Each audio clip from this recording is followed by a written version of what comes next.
Satu perikop satu hari. Yunus pasal 1 ayat 1 sampai ayat yang ke-17. Yunus mengingkari panggilan Tuhan. Datanglah firman Tuhan kepada Yunus bin Amittai demikian. Bangunlah, pergilah ke Niniwe, kota yang besar itu, berserulah terhadap mereka, karena kejahatannya telah sampai kepadaku. Tetapi Yunus bersiap untuk melarikan diri ke Tarsis, jauh dari hadapan Tuhan. Ia pergi ke Yafo dan mendapat di sana sebuah kapal yang akan berangkat ke Tarsis. Ia membayar biaya perjalanannya, lalu naik kapal itu untuk berlayar bersama-sama dengan mereka ke Tarsis, jauh dari hadapan Tuhan. Tetapi Tuhan menurunkan angin ribut ke laut. Lalu terjadilah badai besar, sehingga kapal itu hampir-hampir terpukul hancur. Awak kapal menjadi takut, masing-masing berteriak-teriak kepada Allahnya, dan mereka membuang ke dalam laut segala muatan kapal itu untuk meringankannya. Tetapi Yunus telah turun ke dalam ruang kapal yang paling bawah dan berbaring di situ, lalu tertidur dengan nyenyak. Datanglah nahkoda mendapatkannya sambil berkata, "Bagaimana mungkin engkau tidur begitu nyenyak? Bangunlah, berserulah kepada Allahmu. Barangkali Allah itu akan mengindahkan kita, sehingga kita tidak binasa." Lalu berkatalah mereka satu sama lain, "Marilah kita buang undi, supaya kita mengetahui, karena siapa kita ditimpa oleh malapetaka ini."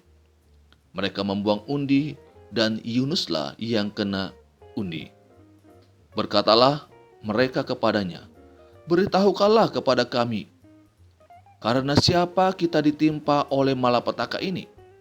Apa pekerjaanmu, dan dari mana engkau datang? Apa negerimu, dan dari bangsa manakah engkau?" Sahutnya kepada mereka, "Aku seorang Ibrani.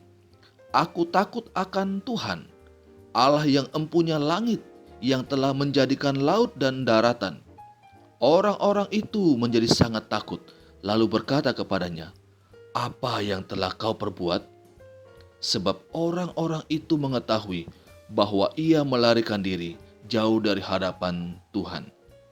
Hal itu telah diberitahukannya kepada mereka. Bertanyalah mereka, "Akan kami apakan engkau supaya laut menjadi reda dan tidak menyerang kami lagi, sebab laut semakin bergelora?" Sahutnya kepada mereka, "Angkatlah aku, campakkanlah aku ke dalam laut, maka laut akan menjadi reda dan tidak menyerang kamu lagi. Sebab aku tahu bahwa karena akulah badai besar ini menyerang kamu."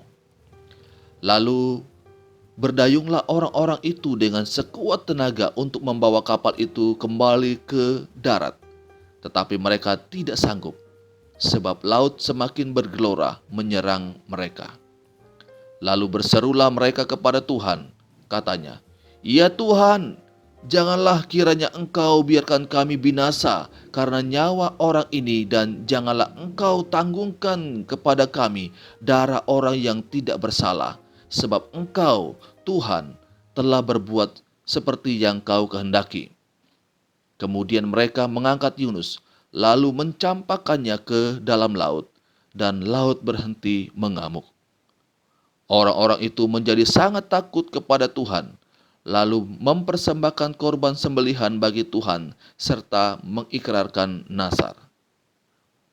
Maka atas penentuan Tuhan, datanglah seekor ikan besar yang menelan Yunus, dan Yunus tinggal di dalam perut ikan itu 3 hari 3 malam lamanya.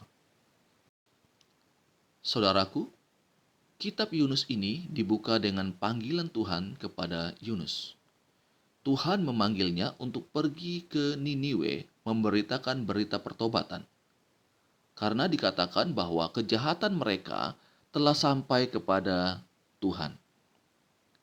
Saudaraku, pada bagian awal ini kita dapat belajar satu hal yang sangat penting, yaitu tentang kasih Allah kepada manusia yang berdosa. Dan sebagai bentuk kasih Allah, ia menyuruh Yunus untuk pergi memberitakan berita pertobatan kepada orang-orang Niniwe. Tetapi ironisnya, Yunus tidak merespon dengan baik apa yang diperintahkan oleh Tuhan kepadanya. Justru ia pergi melarikan diri. Dia pikir dengan melarikan diri, maka ia akan terbebas.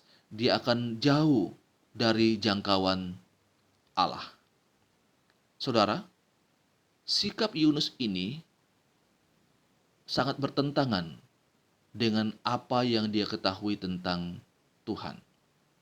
Mari kita perhatikan ayat yang ke-9. Sahutnya kepada mereka, "Aku seorang Ibrani. Aku takut akan Tuhan, Allah yang empunya langit, yang telah menjadikan lautan dan daratan." Dari pengakuannya, ada dua hal yang tidak sinkron dengan tindakannya. Pertama, ia mengakui bahwa ia takut akan Tuhan, tetapi faktanya ia tidak menaati perintah Tuhan untuk pergi ke Niniwe. Yang kedua, dia mengakui bahwa Allah itu yang empunya langit, yang telah menjadikan lautan dan daratan. Dan ia juga mengakui bahwa Allah itu maha kuasa dan pemilik dari alam semesta. Tetapi ia tetap melarikan diri. Padahal, kemanapun ia pergi, tidak akan mungkin dapat lari dari hadapan Tuhan. Saudaraku, kiranya apa yang kita pahami tentang Allah harusnya bersesuaian dengan tindakan kita. Ketika Allah memerintahkan kita untuk melakukan pekerjaannya, hanya satu hal yang Allah minta dari kita, yaitu taat. Taat kepada apa yang Tuhan perintahkan. Kiranya kita diberikan kemampuan oleh Roh Kudus untuk hidup sesuai dengan kebenaran firman Tuhan yang sudah kita ketahui. Soli Deo Gloria.